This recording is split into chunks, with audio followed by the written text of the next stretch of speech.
आज हम लोग डिस्कस करेंगे इंडियन इकोनॉमी के कुछ महत्वपूर्ण प्रश्न और उसके उत्तर। इसमें से ज़्यादातर प्रश्न राष्ट्रीय आय टॉपिक से संबंधित है। शुरू करते हैं हम अपने इस सेगमेंट को। पहला प्रश्न है, राष्ट्रीय आय निरूपित करता है। पहला ऑप्शन, बाजार कीमतों पर सकल राष्ट्रीय उत्पाद मूल्यह्रास घटाकर। यह गलत है। दूसरा ऑप्शन है, बाजार कीमतों पर सकल राष्ट्रीय उत्पाद मूल्यह्रास घटाकर विदेश से प्राप्त निवल कारक आय जोड़कर। यह भी गलत है।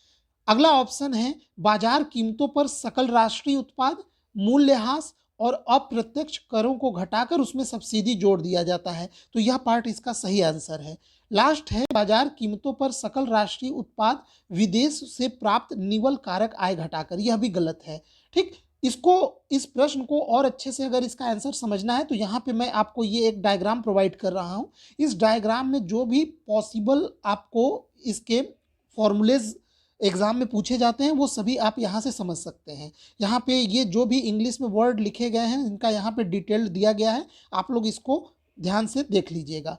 बढ़ते हैं अगले प्रश्न की ओर। अगला प्रश्न है, बाजार मूल्य पर शुद्ध राष्ट्रीय उत्पाद होता है। तो उसमें से मूल्यह्रास हमें घटाना पड़ता है, डेप्रिसिएशन, यानी इसका सी पार्ट सही आंसर हो जाएगा कि बाजार मूल्य पर सकल राष्ट्रीय उत्पाद में से हमें मूल्यह्रास यानी डेप्रिसिएशन घटाना पड़ेगा। बढ़ते हैं अगले प्रश्न की ओर। अगला प्रश्न है, राष्ट्रीय आय क्या होता है। अब देखिए, ये जो प्रश्न है ये इसी रूप में एग्जाम्स में पूछे गए हैं। ये जो क्वेश्चंस मैं आप लोगों को कराता हूँ ये मैं न तो किसी किताब से लिया हूँ और न ही मैं खुद से बनाया हूँ। ये जितने भी क्वेश्चंस हैं वो प्रीवियस ईयर्स में जो वनडे कॉम्पिटिटिव एग्जाम्स होते हैं उनके प्रश्न पत्रों से ये सीधे प्रश्न लिए गए हैं। ये इसी प्रकार से ये क्वेश्चन एग्जाम में पूछा गया था। तो इसका सही आंसर क्या होगा ये देखते हैं। बाजार मूल्य पर निवल राष्ट्रीय उत्पाद, ये गलत है। साधन लागत पर निवल राष्ट्रीय उत्पाद, ये सही है। राष्ट्रीय आय क्या होता है, साधन लागत पर निवल राष्ट्रीय उत्पाद होता है। बाजार मूल्य पर निवल देसी उत्पाद, नहीं, ये गलत है। साधन लागत पर निवल देसी उत्पाद, यह भी गलत है।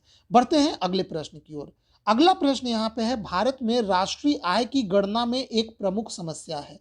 अब भारत में क्या है कि जो राष्ट्रीय आय की गणना की जाती है, जो जीडीपी जब कैलकुलेट किया जाता है तो उसमें जो सबसे बड़ा प्रॉब्लम होता है वो होता है असंगठित क्षेत्र। असंगठित क्षेत्र जो कि ऑन पेपर नहीं होता है, तो वो जो क्षेत्र है वो इन गणना में शामिल नहीं हो पाता है। ठीक, बढ़ते हैं अगले प्रश्न की ओर। अगला प्रश्न है, निम्नलिखित में से कौन सी एक सकल घरेलू उत्पाद जीडीपी गणना करने की विधि नहीं है। तो आप इसको याद रखेंगे कि भारत में जो जीडीपी कैलकुलेट करने की विधि का प्रयोग किया जाता है उसमें उत्पादन विधि, आय विधि और व्यय विधि का प्रयोग किया जाता है। यहाँ पे ये जो हासमान लागत विधि है इस विधि का प्रयोग नहीं किया जाता है इंडिया में। बढ़ते हैं अगले प्रश्न की ओर। अगला प्रश्न है, किसी दी गई अवधि के लिए एक देश की राष्ट्रीय आय। अब यहाँ पे देखिए, नागरिकों द्वारा उत्पादित वस्तुओं और सेवाओं के कुल मूल्य के बराबर। बी है, कुल उपभोग और निवेश व्यय के योग के बराबर। सी है, सभी व्यक्तियों के व्यक्तिगत आय के योग के बराबर।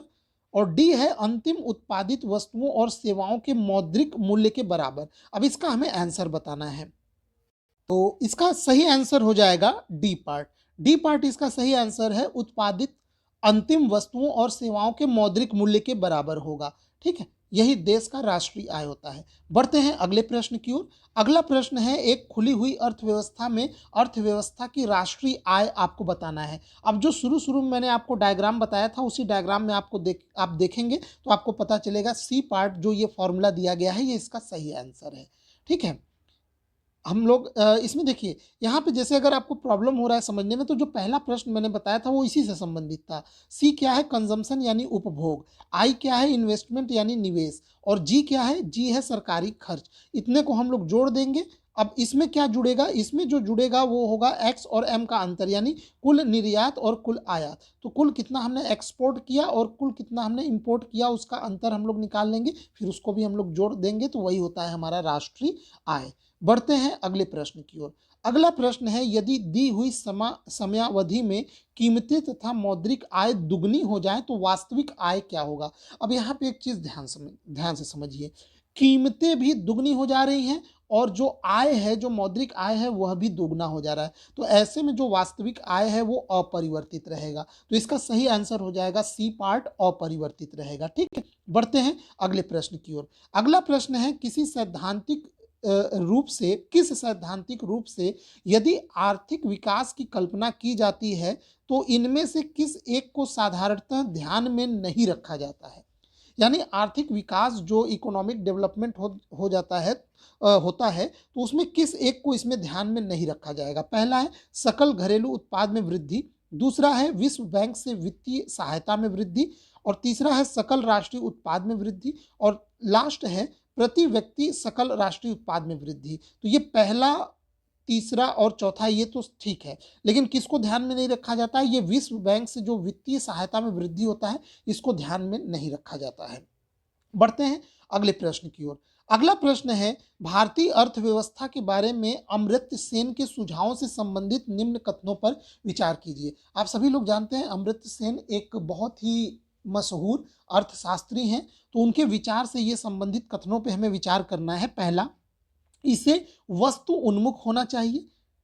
अर्थव्यवस्था के बारे में ये है। इसे जन उन्मुख होना चाहिए। तीसरा, सबसे अधिक निर्धन व्यक्ति की आर्थिक सुरक्षा होनी चाहिए। विश्व अर्थव्यवस्था में इसके एकीकरण के साथ राष्ट्रीय बचाव होना चाहिए। अब इनमें से कौन से ऐसे विचार हैं जो अमर्त्य सेन के विचार हैं? तो एक बात याद रखेंगे, अमर्त्य सेन ने बोला था कि अर्थव्यवस्था वस्तु उन्मुख न होकर मानव उन्मुख होना चाहिए, व्यक्ति उन्मुख होना चाहिए। तो यह तो पहला वाला गलत है। दूसरा ये सही है, इसे जन उन्मुख यानी व्यक्ति उन्मुख, मानव उन्मुख होना चाहिए। तीसरा है अधिक निर्धन व्यक्ति की आर्थिक सुरक्षा होनी चाहिए, यह भी सही है। तो दूसरा भी सही है, तीसरा भी सही है।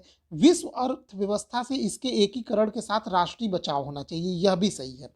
इनका मानना था कि जो हमारी जो राष्ट्रीय अर्थव्यवस्था है उसका विश्व अर्थव्यवस्था से इतना ज़्यादा एकीकरण नहीं होना चाहिए कि अगर वर्ल्ड लेवल पे कोई प्रॉब्लम हो जाए इकोनॉमी में तो उसका बहुत ही नकारात्मक प्रभाव हमारे देश के अर्थव्यवस्था पे बने। यानी कुछ हद तक एक एक प्रकार से एकीकरण के साथ एक सेपरेशन होना चाहिए, बचाव होना चाहिए। ठीक है, तो इस प्रकार से हम लोग इसका आंसर देखेंगे तो दूसरा, तीसरा और चौथा यानी बी पार्ट इसका सही आंसर हो जाएगा। ठीक, तो इस प्रकार से ये हमने 10 बहुत ही इंपॉर्टेंट प्रश्न डिस्कस किए। ये सभी प्रश्न राष्ट्रीय आय, जिसे जीडीपी भी कह सकते हैं, उनसे संबंधित थे। ठीक, तो वीडियो देखने के लिए आपका बहुत बहुत धन्यवाद।